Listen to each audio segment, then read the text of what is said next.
Good morning, good morning, good morning. My name is LouAnn and welcome to my kitchen. On this channel, I do all kinds of recipes. I am a avid cookbook collector. Somehow they seem to keep following me home. Anyway, so this recipe that I'm sharing with you is part of a collab hosted by Mountain Grandma and Life in the Piedmont. It is out of Joys of Jello. So this collab, the name of the collab is Jello in July. And I found a recipe and I will leave the recipe down below. I'm going to tweak it a little bit. So let me turn the camera around. Let me show you what I'm doing. So I found the recipe. It said it calls for pounds of cranberries. Well, unless you can cranberries, you can't find cranberries in the store, at least not in my area. You need fresh cranberries because we're going to be putting them in a pan and cooking them until they burst. Now, I do have some blackberries. They are frozen, and a little bit of some of my leftover cranberry blueberry juice mixture. And we are going to add 5 cups of water to this. The recipe says to cook it until the cranberries pop. So I'm going to cook this until the blackberries are thawed out. And then we're going to mash them. And then we will move on to the rest of the recipe.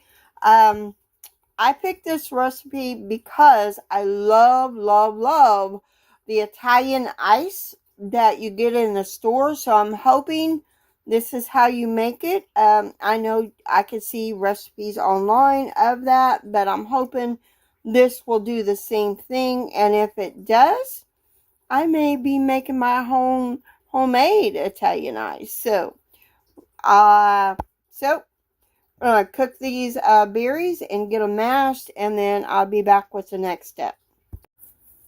The recipe says to mash them with a fork. Well, I got a potato masher, and that is what I'm going to use. So, got to mash all these berries.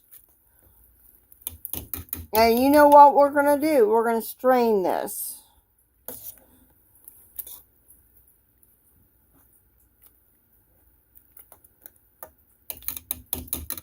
Now we're going to get a strainer and, well, I got a strainer, plus I'm using cheesecloth. And we're going to pour our blackberries in here. And we're going to strain them. So now we're going to heat our juice. And we're going to add 1 cup of sugar to this. And mix this together. Get my 1 cup of sugar in there. Kind of cheat and use my masher to mix this sugar. We're going to heat this until it dissolves. That sugar dissolves in here.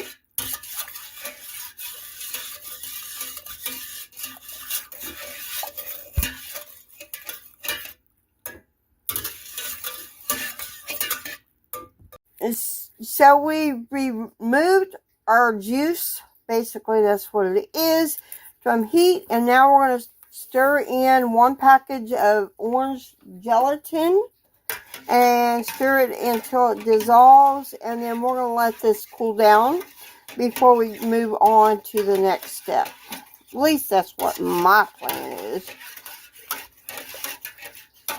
We're going to let it cool down slightly before we move on to the next step. Sorry about the blurriness there.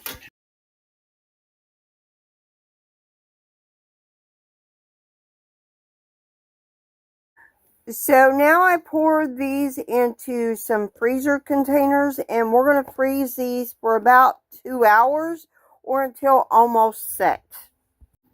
So now in a chilled bowl, we're going to be whipping this up until it's really nice and thick. And then we're going to pour it back into our freezer containers and then freeze it.